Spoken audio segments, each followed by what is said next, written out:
happy bahay, happy buhay. Alam mo, Yes. honey, gusto ko ang topic natin ngayon. Mhm. Paano po natin tuturuan ang ating mga anak ng spirit of giving? I like Di ba, that. honey, bilang magulang, gusto naman talaga natin na lumaki yung mga anak natin na blessed and successful. Amen. Kung meron tayong gustong mangyari sa anak, ayun yung hindi na natin sila iintindihin dahil successful sila. Di ba? Yes. Gusto rin nating lumaki ang mga anak natin grateful for what they have been given. At hindi lamang po grateful. Gusto nating lumaki sila na may compassion para sa mga nangangailangan. Tama. Kaya naman po dapat mga kaagapay, turuan natin ang ating mga anak ng spirit of giving. At paano po natin ito gagawin? Number 1, be a giver yourself. Lagi nating sinasabi, it has to start from us. Kailangan positive role modeling. Right. Demonstrate generosity in your own life. Unang-una po, ipakita nyo sa kanila na tapat kayo sa pagbibigay ng inyong tithes and offering. Amen. Ipakita nyo rin po sa mga anak nyo na giver kayo sa lahat ng nangangailangan.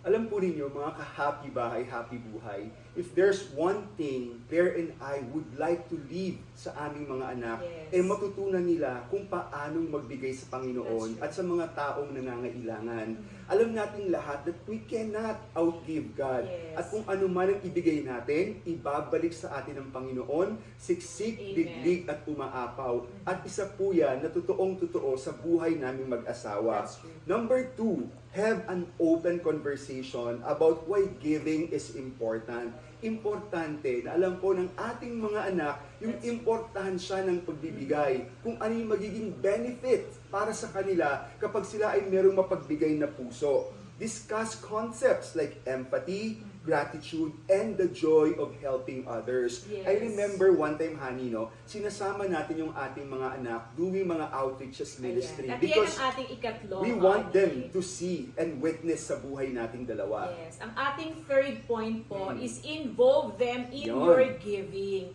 Engage them in activities like feeding program. Natatandaan ko, Yes. tama nga, nung bata yung mga anak natin, sinasama natin sila sa mga depressed Even baby areas. lang din, honey. At nagbibigay tayo ng mga pagkain, ng mga laruan. And we involve them by giving them their own boxes na, anak, go to your room, go to your closet, and Yes. pray about ano yung mga laruan at mga gamit nyo na nais nyong i-bless sa mga bata na less fortunate. And that's what we really do to our children. We involve them in our giving. We do not just expose them, but we empower them to be givers themselves. Yes. Dapat po ituro natin sa ating mga anak yung power ng seed.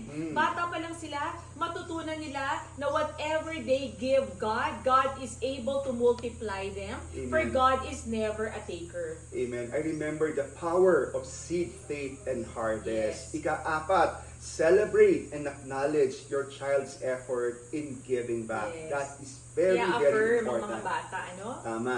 Mhm. I-affirm niyo po mga bata, once nakita nyo na nagiging generous na sila, anak, that's good, diba? That's being a generous of you. God will reward you. Yeah, Kailangan right. po may affirmation mula sa ating mga magulang. Isa pa, honey, yung matuto silang nagbibigay ng ikapo nang hindi mo na sila That's true. pinapaalalahanan. Yan, ganda That sa is loob something, nun. hindi ba? Yes.